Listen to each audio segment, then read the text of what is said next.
Well, you kind of got me here. I am doing another plant here. It is July 5th, and I have had some seed, like the Andropogon Gerardii, which is the Big Bluestem. I've had that in the fridge for the last 45 days approximately. And here it is, July 5th, and I'm planting it. I planted it to a depth of about 6 millimeters. So I got 12 cavities of that planted. I found some Antennaria Howellii, which I believe is Howellii, and my ID skills are not that strong, but I believe it's the Howellii. And it says to surface do it, and I do have some in there, but it's not on the surface, it's lightly underneath. There's some other ones lightly underneath here. These are widely scattered. I'll have to keep them moist, and they will go further to the soil. And then there's some others there.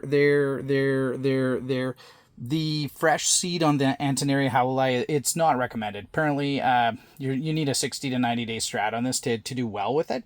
But I have fresh seed and I got the space, and it's kind of like, this is practical propagation. Failure is just learning, and sometimes I get results when I'm not even intending to it, and I learn new things as I go along. Some plant species are very rigid, others are very forgiving, and you don't know unless you try. The other thing that I'm doing is I got the Phacelia sericea, which is silky scorpion weed, kind of more of a mountain species. I'm quite excited about this one.